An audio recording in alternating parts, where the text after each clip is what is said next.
Hey, it's Zane. Welcome back. Thanks for tuning in once again. I appreciate you being here. And before I get started, as always, please take a quick second to hit the like button. It's a free and easy way to support the channel and to help me get the content out there. Now, today I want to talk about why Bitcoin is the only hope. And I truly believe that with everything that's coming down the pike, I really believe that for anybody who cares about their financial security, financial freedom, self-sovereignty, I truly believe that Bitcoin is the only hope. And the reason I say that is because in my mind, there are only two things guaranteed right now. Number one is hyperinflation. I really believe that we're going to enter a phase of hyperinflation where the cost of living and housing and everything around us just gets absolutely out of control. And this is why people like Mark Moss and Raoul Pal, they often talk about the great melt up and how the system is not going to be allowed to reset and collapse in the way that it did in 2008. Because in 2008, they should have actually allowed free market capitalism to take over and to recalibrate the entire system, and all of the bad actors to essentially be flushed out of the system, and only the healthy, good companies to actually be rebuilt. But of course, what we saw was the Fed and central banks around the world and governments pretty much worked together to bail out the too big to fails. And of course, those who paid the biggest price in all of that was essentially middle and working class people around the world, who have since been subjected to just pretty much a growing cost of living and housing crisis ever since, which was really inflated to a whole new level in 2020 once the great health crisis started. And so this is where we are now, and they cannot allow the system to collapse, which basically means that it would never work for people's house prices to drop 20 or 30% like they did back then. There is so much debt in the system now due to all of this quantitative easing, money printing, government spending, handouts, all of the monetization through debt and the issuance of credit that has taken place since the GFC over the past 16 odd years has got us now to a point now where the only way to sustain this system is to create more debt. And so this is why, people like Peter Dunworth, again, I talk about him often because he's a really smart guy, Aussie guy, and he really says, look, what we really have is a collateral problem. The collateral that we have that is supporting all of this debt in the system is overrated. It's overinflated. It's not sitting at its true utility value. And this is why, the price of real estate, for example, the price of real estate is not a true reflection of its true utility value. And so inflation is guaranteed. The other thing that is guaranteed is a growing shift towards more centralization and control. We already know that in Europe, in October, they're going to be rolling out Central Bank Digital Currencies. And there's even been some talk that they're likely going to be essentially seizing a portion of people's savings in order to securitize parts of Europe.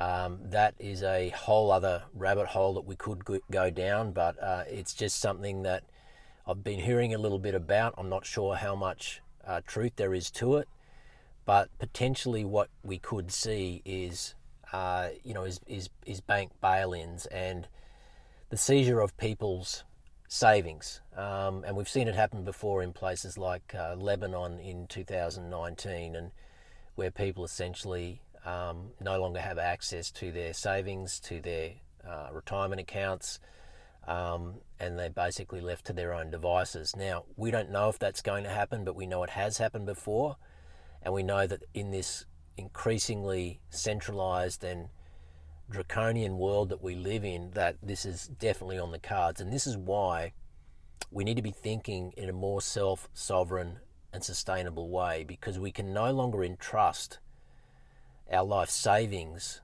to the institutions. I'm not sure about you, but I have zero trust for the institutions and the establishment. Unfortunately, I believe that Australians have a very, very short memory. It wasn't that many years ago, 5 years ago, 4 years ago, where we were one of the probably most harshly treated nations on earth during the health crisis. But people seem to have just parked that to the side and forgotten all about that, and everybody thinks that that's over, it can never happen again, but they don't realise that the cost of that is now this situation we have right now with cost of living, growing wealth gap, housing crisis. All of these things were really put into overdrive from the events of 2020. And anybody who thinks that it's not by design, really needs to do some homework, in my belief, because all of this is by design. People like Raoul Pal, he often says that this system, this financial system, this Ponzi scheme of a fiat system that really began in 1971 when the fiat world was severed from the gold standard. So in other words, the currency that we have now, the Australian dollar, US dollar, euro, etc., is no longer backed by anything tangible. It's no longer backed by gold. That system actually died in 2008. And it should have been allowed to reset back then, and we'd be so better off now because of it. But instead what happened was they allowed the too big to fails not to fail, and they bailed them out, and it began an era of corruption, money printing, government spending programs, bailouts, the likes of which we've never seen before. And now we're seeing the true cost of that. And we have to understand and remember that Bitcoin was created for this. Bitcoin came out on the back of the GFC.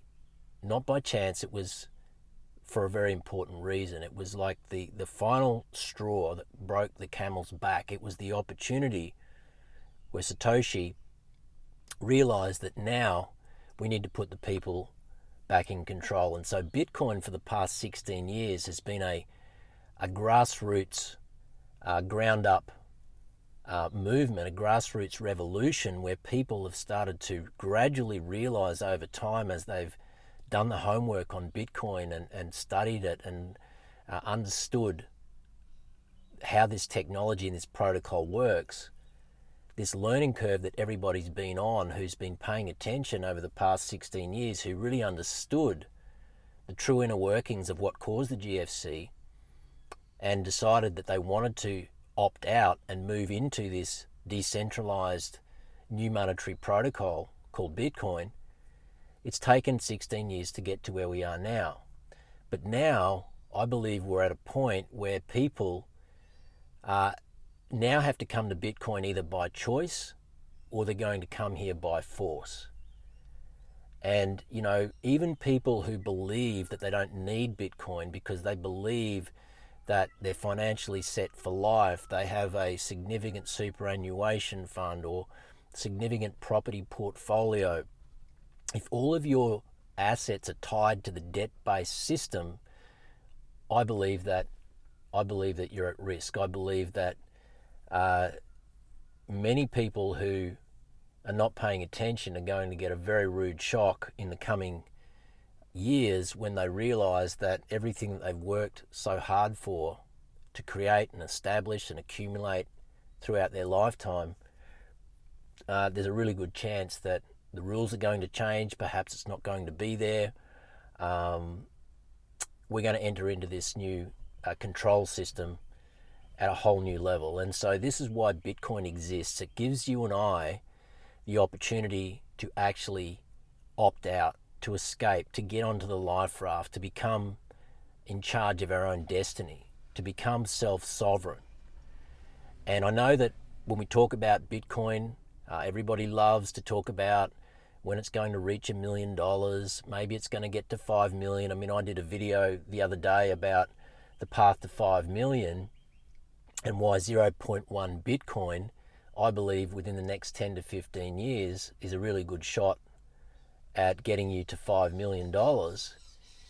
But the thing is that that's not the most important thing that Bitcoin offers. The most important thing that Bitcoin offers is the opportunity for you to run outside the system, to be your own bank, to be the head of security of your own financial life. And that is a really, really powerful thing. And now we're learning about how Bitcoin is going to transition from store of value, which has been its main proposition up until now, given that it's been the best performing asset over the past 15 years by an absolute country mile. We know in the last decade that Bitcoin's done around 59% compound annual growth rate. You compare that to a superannuation fund, stocks, bonds, real estate, everything averaged other than Bitcoin has done around 7.5%. And so it's only a matter of time before people wake up and realize that they want to be in the best performing asset, not the second best or the third best. Even wealthy people, they're going to realize that even though they've spent 30 or 40 years in a certain system and it may have worked for them, they're going to realize, well, hang on, here's an even better opportunity over here. So I'm going to start, divesting the dying performing assets, and I'm going to move over into the best performing asset because of its decentralization, because of the fact that it's finite and fixed and can't be printed and can't be corrupted. And so I believe that Bitcoin really is our only hope, and everybody should be allocating a portion of their financial life to Bitcoin, doing some study, learning, spending 5 to 10 hours reading a Bitcoin book such as the Bitcoin Standard, watching a video on YouTube about how money and banking work and why they're broken today by Lynn Alden. Reading The Big Print by Lawrence Lepard, which recently came out. And I believe that it's one of the best books out there for people to who are brand new to Bitcoin to first read, because it helps them to really understand the problem. And most people have no idea about the problem. And so people are going to come to Bitcoin by choice or by force. That is my firm belief, because once we get into this new realm of centralized control and surveillance money and property rights being challenged and people's bank accounts, which we're already seeing people in certain pockets are struggling to actually get their money out of the bank and into a Bitcoin brokerage or a Bitcoin exchange. There are cases of that happening where people are struggling to actually get, $10,000, $20,000, $50,000 into a Bitcoin exchange so that they can actually acquire Bitcoin and put it into self-custody. And most of the time, this is a process still that you can manage through, but it is very frustrating and I believe alarming that big banks have the ability to actually stop transactions, and then you've got to explain yourself to them as to why you're trying to opt out. And they're really, I believe, very concerned about people doing that, because they can see that their time has come. I mean, banks now, I believe, are the blockbuster. They're the blockbuster situation. When we had Netflix come in, Blockbuster didn't believe that it would be possible that a new streaming service would be able to take over from their business. They were very entrenched. It's going to be the same with the banking system. Most banks around where I live now are starting to close down. I'm seeing ATMs close everywhere. And so if you're paying attention, you'll notice what's coming, and you need to really start thinking about how you can move yourself into a more decentralized and self-sovereign solution. And the best of all, of course, is Bitcoin. So, inflation is here to stay. Increasing centralization is guaranteed. We know that Europe is launching its CBDCs, Central Bank Digital Currencies, in October. It remains to be seen how all of that is going to go, but there's a lot of commentary out there right now that is not positive towards that and what that's going to mean for not only Europe but potentially the rest of the world. And so this is the time to be really paying attention. That's really what I wanted to kind of convey to you today, have to understand that there's three reasons to be in Bitcoin right now. Number one is the fact that it is the ultimate store of value. Nobody can debase Bitcoin. It is the only truly scarce, absolutely scarce, finite monetary instrument that we have, in fact, that humanity has ever seen. There will only ever be 21 million Bitcoin. There will only ever be 100 million Satoshis per Bitcoin.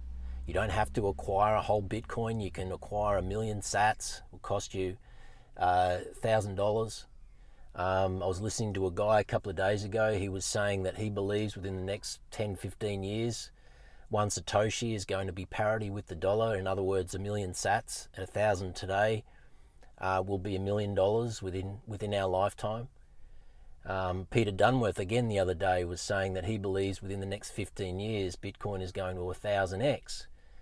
And we have to understand that that is not necessarily a positive thing, because if that happens, it means that anybody who is stored in the debt-based system, who has their worth stored in fiat currency or is measuring their wealth in fiat currency, the dollar, that is going to absolutely be decimated. It's going to be crushed in terms of its value if Bitcoin does these things. And so we need to kind of stop measuring Bitcoin in terms of dollars. Just realize that we have a window of opportunity to acquire as much Bitcoin and Satoshis as we can right now, whilst they're still affordable. And just move towards the future. Get your Bitcoin into self-custody. Make sure you're using an air-gapped Bitcoin only open source wallet, and just do things right. Realize that you should be allocating anywhere from 3 to 5% of your stack to education and security. And you have to think about this. You have to realize that if you're going to be the head of security of your own central bank in your own life, you need to allocate as insurance to your education and your ongoing security. It's so important that you think in those terms, because you wouldn't buy a house and not insure it. Okay, and in the same way, if you're going to be the chief in charge of your own central bank, you need to invest in your education and your security to make sure that you're insured as well. I think I'm going to leave it there today. I could go on a little bit more, but let me know your thoughts in the comments below. Do you believe that Bitcoin is the only hope? Do you believe that there are other solutions that are going to save you in a potential coming great financial reset? Do you believe that we're in the midst of a great wealth transfer to the digital age and a monetary system that cannot be corrupted? What do you think about that? Because this is what Bitcoin represents. I'd love to hear your thoughts. Please share your comments. Just remember that Bitcoin is a life raft, and we need to think of it that way and to give it the attention it deserves. If I can help you in any way, I offer one-on-one calls. I do them every week. I can answer all your questions. I can guide you on the best places to acquire Bitcoin in Australia, how to store it safely in an air-gapped self-custody solution. I can share with you what I'm doing, and it can really help you to make sure that you don't make any mistakes and you do this right, because this is not a time where we need to treat this lightly. This is really, really important as we enter into this new phase. I want to thank you for listening. Please like, share, and subscribe. I look forward to seeing you in the next one. Till then, thanks for tuning in. This is Zane signing out. Bye for now.